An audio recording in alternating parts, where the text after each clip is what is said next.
The new Jedi Order movie has received a number of updates recently, and right now fans aren't sure if it'll ever see the light of day. There's been no one for so long. However, by bringing together what we know and reading between the lines, it's time to find the truth in it all. I will not be the last Jedi.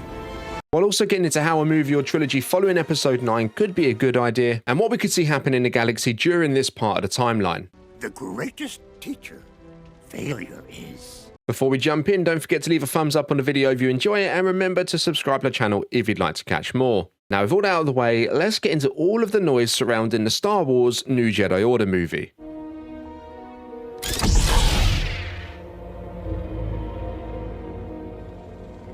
Returning 15 years after the Battle of Exegol, the Republic in this time would likely be half as effective as when we saw them in the sequel trilogy, which wasn't very as they were largely wiped out in the first movie. The shadow of the First Order would be starting to lift, but really for the most part, the galaxy I'd imagine would be in a similar state to what we're currently exploring in The Mandalorian, The Book of Boba Fett, and Ahsoka. Given the fact the latter parts of them shows take place around 11 years after the fall of the Empire, and this movie would take place 15 years after the First Order, the progress the galaxy would have made would be fairly similar. There would likely be First Order remnants or loyalists that still remain with much of the power vacuum left behind, either being filled by them, crime syndicates, or pirates. The sequel saw the end of our beloved characters of the original trilogy with Luke, Han, and Leia, to name just a few, whilst right now we're not even sure some of the newer characters that came into the line last time out will be returning either, like Finn or Poe. It's a time where the threat of Palpatine should well and truly be gone. A pathway to many abilities. Like there's no way he should even be considered for another comeback, but then that leaves one of the biggest questions I have going into the movie on the table. Just who or what will the big bad threat during this point in time be? And we'll actually get onto that a little bit later, as there's a few cool possibilities out there. Now, unless you've been living under a rock recently, then you've probably heard the writer of the movie, Stephen Knight, has exited the building. And you might think it sounds crazy when I say this. Well, perhaps not that crazy if you know Lucasfilm's track record, but he wasn't actually the first writer on the project either. Previous writers Damon Lindelof and Justin Britt Gibson also left the room just before Star Wars Celebration last year, possibly even days before they brought Daisy Ridley out on stage for the movie's announcement. Whoa! And that in itself actually tells us quite a lot regarding the future of this movie in particular.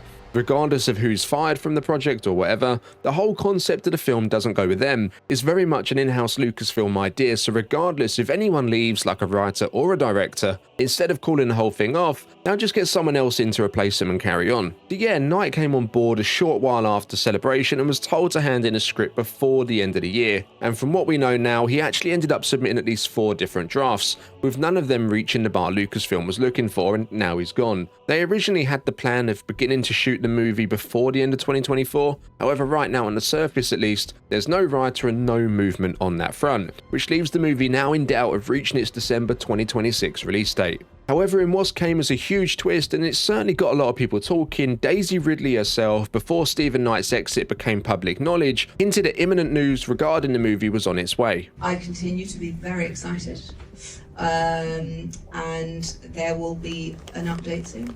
And as it turns out, the news wasn't that the movie's lost its writer either, as after we all heard about that, she's since appeared in other interviews still teasing that something's coming, and that she's potentially already seen something. I might have already seen something.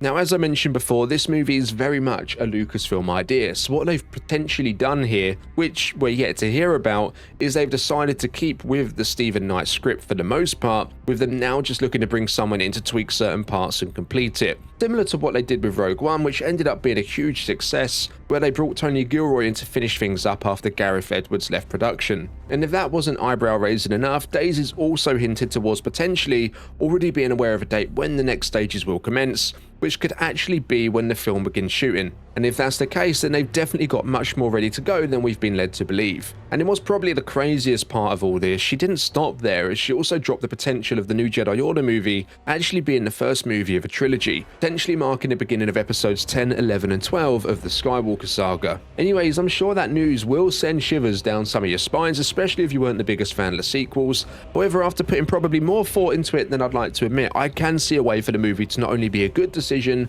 but also how it could begin to atone for the past. You see, I'm of the belief that regardless how good or bad this next movie is, it's pretty much guaranteed to pass the $1 billion mark at the box office and become one of the highest grossing Star Wars movies to date. And that's all because it will be seen as the next installment in the story that George created back in 1977. But then the real question becomes, does it have the staying power? Is it actually a good film fans will want to check out again and again? The Force Awakens kinda had that, despite essentially being episode 4 reworked, but this would ultimately dictate how the rest of the films will perform in a trilogy they've got planned. Now, Star Wars for years has been known for filling in the gaps from the Clone Wars TV show all the way to The Mandalorian and The Bad Batch, plugging the gaps for Palpatine's return. Project Necromancer is in place for that. Which had already happened. If done right, not only could this next load of films be better received than what came before, but it could also go some of the way in improving the decisions made with some of the characters and the impact it had on the wider galaxy in the sequels. The new trilogy gives us an opportunity to see the story unfold that fans have been waiting for since the original trilogy came to an end in 1983, and that would be a complete rebuilding of the Jedi Order, something Luke didn't quite manage himself. Yeah, I'm sure I'm not the only one here that wanted Luke to be that guy, and whilst I'm still looking forward to more Luke stories in the future between the two trilogies, come the sequels, the bottom line is he didn't get the job done. But given the working title of this new movie, New Jedi Order, I think it's a given that's what we're going to see. This also leaves open the potential that although Rey was Luke's last student, perhaps there were others that fled the temple before it was brought down by Kylo Ren and went into hiding, in a similar way to how the Jedi pretty much disappeared from the rise of the Empire. Or perhaps even after the temple fell, Luke continued to train surviving or even a few new students, only for the weight of the past to lay too heavy on his shoulders, which sent him into exile. So perhaps some of these guys could be the ones to make up the New Jedi Order, correcting the mistakes of the past. We could also see her traversing the galaxy in the process, gathering ancient Jedi and Sith artifacts for studying.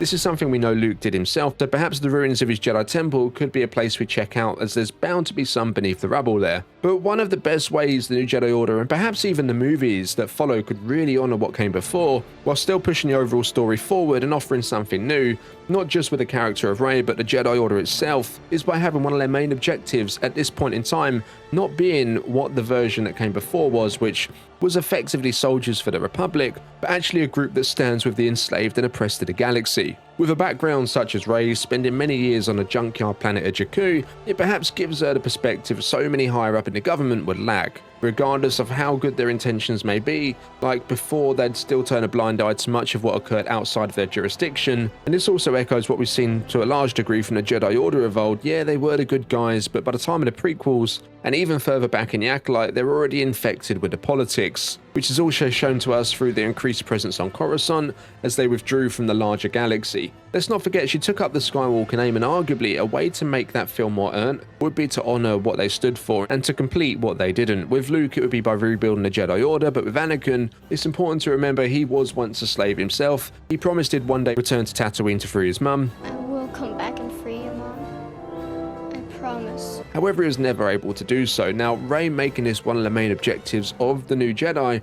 would honour his legacy in a way not much else could, and with Star Wars consisting of many moving parts, perhaps there's a chance we could even see some characters like Grogu pop up in one of the movies sometime too, after of course his story is concluded in The Mandalorian, so perhaps he could show up as a Mandalorian Jedi. Now, as for the main conflict of the trilogy, the galaxy should be a relatively safe place, with the Jedi Order in full force and the shadow of Palpatine long gone. And in the original idea for the movie, with the original writers, they wanted Rey to be a much older, say 70-year-old Jedi, with the stories instead focusing on two of her pupils, which were siblings, with her pretty much being a background character, with one of these siblings turning to the dark side really being the big conflict the movie sets up. However, it seems that idea is pretty much dead in the water at this point, so I wouldn't be surprised if they instead went for one of the threats being set up, or are kinda attached to either the Mandalorian or Ahsoka, a threat that to some degree most of us will already be aware of. In the Mandalorian, part of what forms Thrawn's background and desire to get in with the Empire in the first place is his awareness of what else lurks out there in the darkness of space, being the Yuuzhan Vong. So perhaps we could either see them, or an in-canon version of them finally make an appearance. Or with Ahsoka, you've got the whole potential Abeloth situation on Peridia. Can't you hear it?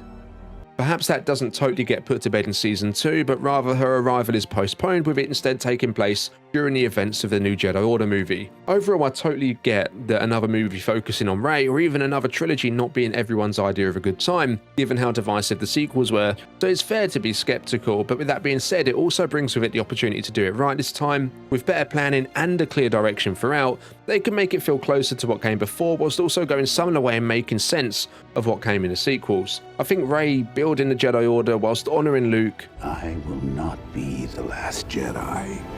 and Anakin in the process would be a good starting point. And in terms of the greater threats, as long as they look away from bringing back Palpatine or the Empire, and instead focused on, let's say, Abeloth or a yet undiscovered threat from outside of our own galaxy, that would certainly bring a welcome breath of fresh air to it all. So what or who do you think the big threat in the new Jedi Order movie, or perhaps even the films that follow, should be? As always, drop your thoughts, theories and wilder speculations down in the comments below. Don't forget to leave a thumbs up on the video if you've enjoyed it, and subscribe to the channel if you'd like to catch more. I'll see you in the next one. May the Force be with you.